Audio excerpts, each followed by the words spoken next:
எல்லாருக்கும் வணக்கம். இன்றைக்கி தேர்தல் நாள். தமிழ்நாட்டினுடைய மக்களுடைய தலையெழுத்து அடுத்த 5 ஆண்டுகளுக்கு எப்படி இருக்க போகுது அப்படிங்கிறத நம்மளே நமக்கு எழுதக்கூடிய நாள். காலையில் 7 மணி வாக்குப்பதிவு தொடங்குச்சு. முதல் ஆளாக போய் ஓட்டு போட்டுட்டு வந்துட்டேன். பாருங்கள், இது ரொம்ப ரொம்ப சுவாரஸ்யமான ஒரு விஷயம். நடக்கக்கூடிய நிகழ்வுகள் எப்படி தேர்தல் நேரத்தில் நீங்கள் காலையில் ஒரு 6 மணியிலிருந்து 7 மணி வரைக்கும் வரிசையாக நடக்கக்கூடிய நிகழ்வுகளெல்லாம் நம்ம பார்க்கும்போது ரொம்ப எந்துவாக இருக்கும். தமிழ்நாட்டில் எப்பயுமே அமைதியான முறையில் ஒரே கட்டமாக தான் எலெக்ஷன் இது வரைக்கும் நடந்திருக்கு. தேர்தல் ஆரம்பிக்கப்பட்ட காலகட்டத்தில் இருந்து நம்ம ஓட்டு போட காலம் வரைக்கும். அப்போது இது வரைக்கும் ஒரு பல எலெக்ஷனில் நம்ம ஓட்டு போட்டிருக்கோம். இந்த எலெக்ஷன் எனக்கும் கொஞ்சம் வித்தியாசமானது. காலையில் 3 மணியில் இருந்தே அந்தந்த ஏரியாக்களில் இருக்கக்கூடியவங்க இந்தந்த ப்ராப்ளம்லாம் ஃபேஸ் பண்ணிக்கிட்டு இருக்கோம் அப்படிங்கிறது தொடர்பாகவும், ப்ராப்ளத்தை ஃபேஸ் பண்ணிவிட்டு அதற்கு பிறகு அது எப்படி சரியாச்சு அப்படிங்கிறது தொடர்பான விவரங்களையுமே பதிவு செஞ்சு மெசேஜ் அனுப்பிச்சிருந்தாங்க. நான் காலையில் 6 மணிக்கெல்லாம் கிளம்பி போயிட்டேன் வீட்டில் இருந்து. அதற்கு பிறகு அந்த 6 மணிக்கு இந்த மாதிரி ஓட்டுலாம் பதிவு பண்ணுவாங்க. ஸோ அதுக்கெலாம் நம்ம உள்ளே போய் பார்க்க முடியாது. பட் அந்த ப்ரொசீடிங்ஸ்லாம் எப்படி நடக்குது அப்படிங்கிறத வெளியிலேருந்து நம்ம வாட்ச் பண்ணோம். அதற்கு பிறகு சரியாக 6:45 நமக்கு பூத் ஸ்லிப்லாம் கையில் கிடச்சிது. அதற்கு பிறகு டேரெக்டாக 7 மணிக்கு உள்ளே என்ட்ராகிறதுக்கு போகலாம் அப்படின்னு சொல்லும்போது போலீஸாரெலாம் விடலை. சரியாக ஒரு அந்த 6:55 எல்லா மக்களும் வெளியில் நின்றாங்க. நம்மளும் போய் முன்னாடி போய் நின்றதுக்கப்புறம் சரியாக 7 மணிக்கு தான் உள்ளேயே விடுவோம் அப்படின்னாங்க போலீஸார். நான் வாக்களித்தது சரியாக குளத்தூர் தொகுதியில் தமிழ்நாட்டினுடைய முதல்வராகட்டும், அதற்கு பிறகு எம்எல்ஏக்களாகட்டும், இவங்களெல்லாம் தேர்ந்தெடுப்பதற்கான ஒரு பெரிய வாய்ப்பு அப்படிங்கிறது உங்கள் கையில் இருக்குது. ஸோ நான் வாக்கு செலுத்திட்டேன். இந்த வாக்கு செலுத்தக்கூடிய இடம் எப்படி இருந்தது அப்படிங்கிறதையும் உங்கள்கிட்ட நான் ஷேர் பண்ணணும்னு நினைக்கிறேன். ஆக்சுவலி என்னென்னா, அந்த போலீஸார் கடைசியாக உள்ளே என்ட்ராகி 7 மணிக்கு விட்ட உடனே திமுன்னு யாரும் ஓடலை. அது முதல்ல நீங்கள் புரிஞ்சுக்கணும். நான் இருக்கிற வாக்குச்சாவடியில் 3 லைன் இருந்தது. அந்த 3 லைனுமே வெவ்வேறு கலர்கள் கொடுக்கப்பட்டது. ஒவ்வொரு இடத்துலையுமே வாக்குச்சாவடிக்கு ஒரு வாக்குச்சாவடி இருக்குன்னா அது ஒவ்வொரு இடத்துலையுமே தனித்தனியாக பிரிச்சுருந்தாங்க. 3 கலர் அடிச்சிருந்தாங்க. அந்த 3 கலரில் தான் எந்த கலரில் உங்களுக்கு அலோகேட் பண்ணியிருக்காங்களோ அந்த கலரில் தான் நீங்கள் நடந்து போகணும். ரைட்டா? ஸோ நீங்கள் நடந்து போய் கரெக்டாக உங்களோட க்யூவில் நின்றுட்டு அதற்கு பிறகு சைடில் ஒரு நம்ம ஃபோன்லாம் உள்ளே எடுத்துகிட்டு போகக்கூடாது. ஸோ ஃபோன் உள்ளே எடுத்துகிட்டு போகக்கூடாதுன்னா அப்போ நம்ம ஒரு 12 பேருக்கு நம்ம வைக்கிற மாதிரி ஒரு பவுச் ஒன்று வச்சுருக்காங்க. 12 டோக்கன் கொடுத்துட்றாங்க. அந்த 12 டோக்கனுமே பார்த்திங்கன்னா போலீஸார் தான் வச்சுருக்காங்க. அந்த ஒவ்வொரு போலீஸாருமே ஒவ்வொரு டோக்கனை கொடுத்துட்றாங்க. எனக்கு 1ஆம் நம்பர் டோக்கன் கொடுத்தாங்க. நான் பவுச்சில் வச்சுட்டு அதற்கு பிறகு உள்ளே போய் கரெக்டாக 7 மணி ஸ்டார்ட் ஆகிடுச்சு. 7:05 வாக்கில் உள்ளே கூப்பிட்டாங்க. உள்ளே கூப்பிட்டதுக்கு பிறகு அந்த ப்ரொசீடிங்ஸ்லாம் ஃபஸ்ட்டு தேர்தல் அலுவலர் இருந்தாங்க. அவங்க நான் தானா அப்படிங்கிறத ப்ரொசீஜர் அடிப்படையில் செக் பண்ணாங்க. செக் பண்ணதுக்கு பிறகு ஒரு நல்ல ஒரு எப்படி சொல்கிறது, நீங்கள் தானா என்னது ஃபோட்டோ அப்படின்னு சொல்லி பார்த்துட்டே இருந்தாங்க ரொம்ப நேரம். அதுக்கு பிறகு நான் தான் அப்படிங்கிறத உறுதிப்படுத்தினாங்க. சின்ன வயசில் எடுத்த ஃபோட்டோ அப்படின்ட்டு.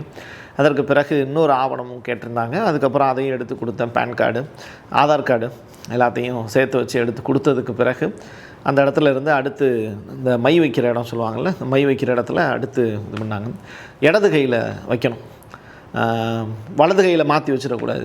சில ஆஃபீஸர்ஸ் பதட்டத்தில் இருக்காங்க, வலது கையில் வைக்கிறதா இடது கையில் வைக்கிறதான்னு. ரெண்டாவது மை ஓப்பன் பண்ணுறாங்க, ஓப்பனே ஆகலை. அது ரொம்ப நேரம் ட்ரை பண்ணிக்கிட்டே இருந்தாங்க. அதுக்கு பிறகு அந்த தேர்தல் நடத்தக்கூடிய பொறுப்பாளர் இருக்கார்ல, அவரே வந்தார். அவரே வந்துட்டு அதுக்கு பிறகு இந்த அந்த மை பாக்ஸை ஓப்பன் பண்ணுறது ரொம்ப டஃப்பாக இருந்தது. அதற்கு பிறகு கடைசியில் ஒரு அக்காட்ட இருந்த அதுவும் ஓப்பன் ஆகலை. அப்புறம் ஊக்கு வச்சு தான் கடைசியில் ஓப்பன் பண்ணாங்க. ஸோ இந்த மாதிரி ஒரு நீங்கள் தேர்தல் நடத்தக்கூடிய இடங்களில் எவ்வளவு சிக்கல் இருக்குது அப்படிங்கிறத புரிஞ்சுக்கணும். அந்த புது மை பாக்ஸ் அப்படிங்கிறது ஓப்பன் பண்ணுறதுல இவ்வளோ ட்ரபிள் இருந்தது. நம்ம வாக்காளருங்கிறதுனால நமக்கு அந்த ட்ரபிள் தெரிஞ்சுது. நம்ம போகிற வரைக்குமே எதுக்காக சொல்ல வரேன்னா, தேர்தல் நடத்தக்கூடிய அலுவலர்கள் ரொம்ப பொறுப்பாக அந்த வாக்கு வந்து எப்போ செலுத்த வர்றாங்களோ அது வரைக்கும் அதை ஓப்பன் பண்ணாமல் தான் வச்சுருக்காங்க. கரெக்டாக வந்து அவங்க வந்ததற்கு பிறகு தான் அந்த மூடியவே ஓப்பன் பண்ணுறாங்க. அதுக்காக சொல்ல வரேன்னா, ஸோ இவ்வளவு தூரம் ப்ரொசீஜரிங் கரெக்டாக வச்சுருந்தாங்க. அதற்கு பிறகு அந்த மை வச்சதுக்கு பிறகு மறுபடியும் இன்னொரு யூனிட், கண்ட்ரோல் யூனிட் சைடில் அவங்க மறுபடியும் இன்னொரு வெரிஃபை பண்ணுவாங்க. ஒரு சின்ன சீட் ஒன்று கொடுப்பாங்க. அதை போய் நம்ம அவங்கள்ட்ட கொடுத்தோடனே போய் நீங்கள் ஓட்டு போடலாம் அப்படின்னு அவங்க தான் சொல்லுவாங்க. அவங்க சொன்னதற்கு பிறகு தான் அந்த பாக்ஸுக்குள்ளே போய் நிற்க வேண்டியது இருந்துச்சு. இதுதான் சிரமமான ஒரு இடம். இந்த இடத்துல நீங்கள் நல்லா வந்து நோட் பண்ணிக்கோங்க. சுயேட்சை வேட்பாளர்கள் நிறையா பேர் அந்த இடத்துல வந்து அப்ளை பண்ணியிருக்கலாம். வெவ்வேறு நபர்களுக்கு வெவ்வேறு பெயர்களில், இல்லை ஒரே பேரில் இருக்கக்கூடிய நபர்களுக்கு பல சின்னங்களில் தேர்தல் ஆணையம் அந்த ப்ரொசீடிங் அடிப்படையில் அவங்களுக்கு ஒதுக்குறாங்க. முன்னாடி வந்தவங்க பின்னாடி வந்தவங்க அப்படிங்கிறது படி அது ஒரு ப்ரொசீடிங் வச்சு இந்தந்த சின்னங்களில் இருக்கிறவங்க, நான் யாருக்கு ஓட்டு போட்டேங்கிறது உங்கள்கிட்ட சொல்லணும்னு அவசியம் இல்லை. ஆனால் நீங்கள் யாருக்கு ஓட்டு போட போகிறீங்களோ அவங்களுடைய பெயர் ஃபஸ்ட்டு செக் பண்ணுங்கள். அதற்கு பிறகு அவங்களுடைய சின்னம் என்ன இருக்குது அப்படிங்கிறத செக் பண்ணுங்கள். செக் பண்ணதுக்கு பிறகு அதான் இந்த விவிபேட் மிஷின் இருக்குல்ல, அதில் நீங்கள் கரெக்டாக வந்து பார்த்தீங்கன்னா உங்களோட எந்த சின்னத்தில் நீங்கள் ஓட்டு போட போகிறீங்களோ அந்த சின்னத்துக்கு பக்கத்தில் அந்த பட்டன் இருக்கும், அதை அமைக்கிடுங்க. அதுக்கு பிறகு வந்து பார்த்திங்கன்னா நீங்கள் அந்த பட்டனில் தான் அமைக்கிருக்கீங்கிறத கன்ஃபார்ம் பண்ணுறதுக்கு வேட்பாளருடைய முகத்தோடு சேர்த்து அவருடைய சின்னமும் வந்து காட்டுது. ஃப்ரேமில் சைடில் ஃபோட்டோவும் காட்டுங்க. அதை காமிச்சதுக்கு பிறகு ஒரு 15 செகண்ட்ஸ் கழித்து தான் அந்த பீப் சவுண்டு கேட்குது. இதுதான் என்னுடைய தனிப்பட்ட அனுபவம். ரைட்டா?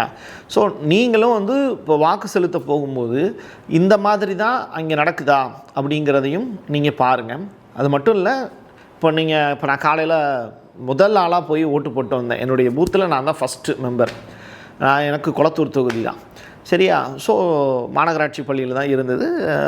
அது மட்டும் இல்லை, நம்ம கொஞ்சம் ஒரு 100 அடி தொலைவில் தான் வந்து நம்ம வண்டியை நிப்பாட்டிட்டு தான் உள்ளே போகணும். ஸோ அதெல்லாம் வந்து போன உடனே நம்மளை ஒரு போலீஸ் ஆஃபீஸர் பார்த்துட்டு வந்து, சார் பிரசாத் சிக்னேச்சர் தானே அப்படின்ட்டாங்க. ரொம்ப மகிழ்ச்சியாக இருந்தது. அதோட வண்டி இங்கே நிப்பாட்டிக்கோங்க சார் அப்படின்னாங்க. அப்புறம் நிப்பாட்டிட்டு அப்புறம் உள்ளே போனேன். இதெல்லாம் எனக்கு பர்சனலாக நடந்த அனுபவங்கள் தான் நான் உங்களுக்கு ஷேர் பண்ணுறேன். ஸோ அதுக்கு பிறகு தான் வந்து நம்ம உள்ளே போனோம். அதுக்கு பிறகு மக்கள்லாம் கூட்டமாக நின்றோம். அதுக்கு பிறகு தான் உள்ளே அந்த 3 லைன்ஸ் இருந்தெல்லாம் அதில் அனுப்பிச்சாங்க. ஸோ இப்படி புதுமையாக இருந்தது. அது மட்டும் இல்லை, பெண் வாக்காளர்கள் அவங்களுக்கு கொடுத்துருக்கக்கூடிய அந்த வரவேற்பு அப்படிங்கிறது ரொம்ப முக்கியத்துவம் வாய்ந்தது. நம்முடைய பூத்துலேயே வந்து வெவ்வேறு கட்சிகளை சேர்ந்தவங்க முகவர்கள் வந்து உட்காந்துருப்பாங்க, வரிசையாக உட்காந்துருந்தாங்க. தேர்தல் அலுவலர்கள் 1 2 3 பேர் பூத்துக்குள்ளே இருப்பாங்க. அதுக்கப்புறம் வெளியிலேருந்து வந்து செக் பண்ணுறதுக்கு அப்பப்போ வந்துட்டு போவாங்க. சரியா? இதுதான் வந்து அங்கே இருக்கக்கூடிய நடைமுறை. நீங்கள் இப்போ முதல் தலைமுறை வாக்காளர்களாக இருக்கீங்க அப்படின்னா இந்த வாக்களிக்கக்கூடிய முறை இப்படி தான் இருக்குங்கிறத பார்த்துட்டு போய் நீங்கள் வாக்களிங்க. பதட்டப்படாதீங்க. ஏன்னா ஓட்டு போட போகும்போது ஒரு சின்ன ஒரு தயக்கம் நமக்குள்ளே இருக்கும். அந்த பூத்துக்குள்ளே பின் ஆஃப் சைலண்ட் இருக்கும். நம்முடைய வேட்பாளர் யார், அவங்களுடைய சின்னம் என்ன அப்படிங்கிறத தேர்வு செய்கிறதுக்கு அந்த ஒரு குறிப்பிட்ட டைம் தான் நமக்கு இருக்கும். அதுக்குள்ளே பதட்டப்படாமல் பார்த்து வாக்களிங்க. இது வந்து எனக்கு தனிப்பட்ட அனுபவமாக இருந்தது. ஏன்னா நான் தான் ஃபஸ்ட்டு அந்த ரூம்லேயே உள்ளே என்ட்ராகிறேன். நிசப்தமாக இருக்குது. ரைட்டா? அப்போது உள்ளே என்ட்ராகும்போது உங்களுடைய வேட்பாளர் யாருங்கிறத தேர்வு செய்யுங்க ஃபஸ்ட்டு. அந்த இடத்துல வேகமாக போட்டு வாங்க அப்படின்னு சத்தம் போடுவாங்க. ரைட்டா? ஆனால் பதட்டப்படாதீங்க. நிதானமாக உங்களுடைய வேட்பாளர் யார், அவங்களுக்கு ஒதுக்கப்பட்ட சின்னம் என்னங்கிறத தெரிஞ்சுக்க. ஏன்னா சுயேட்சை வேட்பாளர்களுடைய லிஸ்ட்டே நிறையா இருக்குது. ரைட்டா? அப்போ நான் போன இடத்துல வந்து நான் 30லேருந்து 40 கேண்டிடேட்டரோட ஃபோட்டோ ப்ளஸ்ஸு இது இருந்தது, சின்னம் இருந்தது. அப்போது நீங்கள் இவ்வளவு பேரில் உங்களுக்கான வேட்பாளர் யாருங்கிறத கரெக்டாக பார்த்து சூஸ் பண்ணுங்கள். இதுதான் ரொம்ப முக்கியமானது. அதுக்கப்புறம் வாக்களிச்சுட்டு வெளியில் வந்ததற்கு பிறகு நான் இந்த மாதிரி இப்போ பாருங்கள், இதான் பூத் ஸ்லிப்பு, உங்களுக்கான ஓட்டர் ஐடி. இதை வந்து கரெக்டாக பார்த்து நம்ம வச்சுக்கணும். இது இருந்ததுனா தான் நம்ம கரெக்டாக பார்த்து ஓட்டு போட முடியும். பார்த்ததுக்கு நம்ம ப்ரொசீஜர் அடிப்படையில் உங்களுக்கு அந்த வேறு எதுவும் ஆதார் கார்டு, பேன் கார்டு உள்ளிட்ட விஷயங்கள் அதெல்லாம் வந்து கையில் பத்திரமா வச்சுக்கோங்க. ஏன்னா அதுவும் கேட்குறதுக்கு வாய்ப்பு இருக்குது. ஃபோட்டோ வெரிஃபிகேஷன் சரியாக இல்லாதபோது அதையும் கேட்டு பார்த்து நீங்கள் கொடுத்துக்கலாம். ரெண்டாவது, பெண் வேட்பாளர் வாக்காளர்களுக்குன்னு சொல்லிட்டு 2 ஒரு ஜென் ஓட் போட்டாங்க அப்படின்னா இன்னொன்று வந்து அடுத்த லேடிஸ் 2 லேடிஸ் விடுறாங்க. அதற்கு பிறகு தான் வந்து நீங்கள் ஒரு ஆண் வேட்பாளர் உள்ளே போக முடியும். இது தான் வந்து ப்ரொசீஜராக சொன்னதை நான் காதில் கேட்டேன். சரிங்களா? காதில் கேட்டதை என்னுடைய பர்சனல் எக்ஸ்பீரியன்ஸை உங்களுக்கு நான் ஷேர் பண்ணுறேன். அது எல்லாத்தையும் தாண்டி ஒரு விஷயம் நல்லா புரிஞ்சுக்கோங்க. அமெரிக்காவில் 1920 வரைக்கும் நீங்கள் பெண்களுக்கு ஓட்டே கிடையாது. 20க்கு அப்புறம் தான் வந்து ஓட்டு போடுறதுக்கான வாய்ப்பே அவங்களுக்கு கிடச்சிது. அப்போ பெண்களுக்கான வாக்கு சுதந்திரம் அப்படிங்கிறதுக்காகவே இங்கே பெரிய அளவிலான போராட்டங்கள் அப்படிங்கிறது நடத்தப்பட்டுச்சு. ஸோ பெண்களுக்கான அந்த உரிமை அப்படிங்கிறது வாக்குரிமை அது கிடைக்கிறதே இந்த நாட்டில் கஷ்டம். எப்படி சொல்கிறது, வெளிநாடுகளில் கஷ்டமாக இருந்தது. நமக்கு வந்து பார்த்திங்கன்னா அது எளிமையாக கிடைத்ததுனால நமக்கு அதனுடைய அருமை வந்து புரிஞ்சுக்கணும் நம்ம. அதனால் பெண்கள் எல்லோரும் வந்து ஓட்டு போட போங்க. நான் நிச்சயமாக உங்களுடைய வாக்குகள் தான் அதிகமாக இருக்குது. எனக்கு தெரிஞ்சு 2,93,04,905 பேர் வந்து பெண் வாக்காளர்கள் இருக்காங்க. ஆண்களுடைய வாக்காளர்கள்னு சொல்லி பார்க்கும்போது 2,80,00,000 பேர் தான். 80,30,658 பேர். அப்போது பெண் வாக்காளர்களுடைய அந்த வாக்குகள்ங்கிறது இங்கே அதிகமாக இருக்குது. அது கிராமங்களில் இருக்கக்கூடியவங்க, நகரங்களில் இருக்கக்கூடியவங்க, உங்களுடைய வீடுகளுக்கு பக்கத்தில் தான் அந்த வாக்குச்சாவடியே இருக்குது. அதுவும் உங்களுக்கு தெரிஞ்ச ஸ்கூலில், உங்கள் பள்ளி குழந்தைகள் படிக்கக்கூடிய ஸ்கூலில் தான் வந்து வைக்கிறாங்க. அப்போது கரெக்டாக போய் வாக்கு செலுத்துறதுங்கிறது நம்மளோட கடமை. காலையில் 7 மணிலேருந்து சாயந்தரம் 6 மணி வரைக்கும் உங்களுக்கு டைம் இருக்குது. ஸோ என்ன பிரச்சனை இருந்தாலும் சரி, வீடுகளில் வந்து நமக்கு இருக்கக்கூடிய ப்ராப்ளம், சொந்தத்தில் இருக்கக்கூடிய பிரச்சனைகள், விசேஷங்கள் இதெல்லாம் தாண்டி இன்றைக்கி போய் எப்படியாவது ஓட்டு போட்டுருங்க. ஏன்னா ஓட்டு போடுறது அவ்வளோ முக்கியமான ஒரு விஷயம், அதை மறந்துடக்கூடாது. ஏன்னா அடுத்த 5 வருஷம் நம்மளை யார் ஆள போகிறாங்கிறது அதான் முக்கியமானது. இவங்களுக்கு வாக்கு செலுத்துங்க, அவங்களுக்கு வாக்கு செலுத்துங்க அப்படின்னு சொல்கிறதுக்கு இந்த மீட்டிங் கிடையாது. இது வந்து ஒரு ஆரோக்கியமான ஒரு விஷயம். தமிழ்நாட்டில் 4 முனை போட்டி அப்படிங்கிறாங்க. சுயேட்சை வேட்பாளர்களும் போட்டியிடுறாங்க. அப்போது எந்த கட்சிக்கு ஓட்டு போட போகிறோம் அப்படிங்கிறத சரியாக முடிவு பண்ணி யார் எவ்வளவு செஞ்சுருக்காங்க நமக்கு, இல்லை இவங்க செய்கிறதுக்கு தகுதியுடைய நபர்களா, இவங்க புதிதாக ஒரு வேட்பாளர்களை களமிறக்குறாங்களே, இந்த வேட்பாளர்கள் எப்படிப்பட்டவங்க, நம்ம ஊரில் நமக்கான எம்எல்ஏ அப்படிங்கிறவங்க நமக்கு நல்ல விஷயங்கள் செஞ்சுருக்காங்களா, இல்லை புதுசாக தேர்ந்தெடுக்கப்படுறவங்க மேலே கிரிமினல் வழக்குகளோ இல்லை மற்ற சில பிரச்சனைகளோ அவங்க மேலே இருக்கா, அவங்க தனிப்பட்ட வாழ்க்கை முறை எப்படி இருக்குது, இப்படி ஒவ்வொரு வேட்பாளரையும் பார்த்து தேர்வு செய்யுங்க.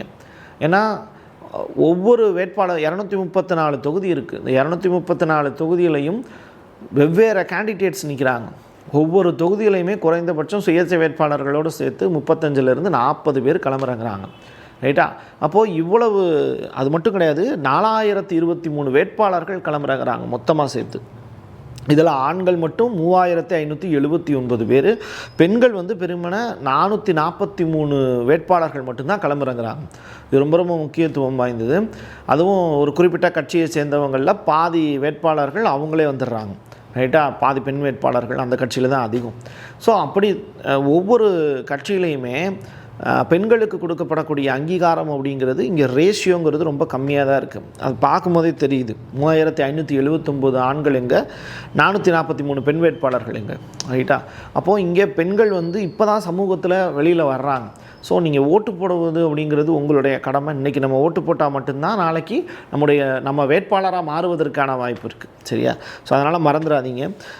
ஸோ பிரிவு 326 அப்படிங்கிறது அரசியலமைப்பு சட்டத்தில் நமக்காக கொடுக்கப்பட்டிருக்கக்கூடிய உரிமையாகவும் கடமையாகவும் சொல்கிறது என்ன அப்படின்னா, நீங்கள் 18 வயது நிரம்பி இருக்கக்கூடியவங்க அப்படின்னா கண்டிப்பாக நீங்கள் ஓட்டு போடலாம், ஓட்டு போட்டாகணும். அது உங்களுடைய ஜனநாயக கடமை. நம்ம நாட்டில் இருக்கிறவங்களுக்கு மட்டும்தான் சட்டங்களும் தெரியாது, திட்டங்களும் தெரியாது. சில பேருக்கு தெரியும், பல பேருக்கு தெரியாது. நீங்கள் ஒரு ஆடிட் ஆஃபீஸ்லையோ இல்லை ஒரு ஹைகோர்ட்லேயோ நீங்கள் போயிட்டு எனக்கு இந்த சட்டம் தெரியாது அப்படின்னு நீங்கள் சொன்னீங்கன்னா சிரிச்சிடுவாங்க ஜட்ஜே. அது உங்களோட பிரச்சனை. சட்டத்தை தெரிந்து கொண்டு நீங்கள் வாழ்வது அந்த நாட்டினுடைய மிகப்பெரிய அளவிலான கடமை, உங்களோட உரிமை. இந்த சட்டம் உங்களுக்காக இன்னும் இயற்றப்பட்டிருக்கு அப்படின்னா அந்த சட்டத்தை பற்றி நீங்கள் தெரிஞ்சுக்கணும். அந்த அடிப்படையில் பிரிவு 326 அது என்ன சொல்லுது அப்படின்னா, வாக்களிப்பது உங்களுடைய உரிமை, கடமை அப்படின்னு சொல்லுது. அந்த வகையில் 18 வயது நிரம்பி இருக்கக்கூடிய அத்தனை பேரும், பல்போன கிழவியாக இருக்கலாம், இல்லை படுத்திருக்கக்கூடிய கிழவனாக இருக்கலாம், நீங்களும் போய் ஓட்டு போட வேண்டியது உங்களுடைய கடமை கடமை கடமை. அந்த கடமை, கண்ணியம், கட்டுப்பாடு அப்படிங்கிற அந்த அடிப்படையில் நீங்கள் தொடர்ச்சியாக போய் உங்களுடைய வாக்குகளை கரெக்டாக செலுத்திடுவீங்க அப்படிங்கிற நம்பிக்கை எனக்கு இருக்குது. நம்முடைய ஜனநாயக கடமையை நிச்சயமாக ஆற்றுவோம் அப்படிங்கிறத சொல்லி நிறைவு செய்கிறேன். என் கையெழுத்து என் மக்களுக்கானது உறவுகளே.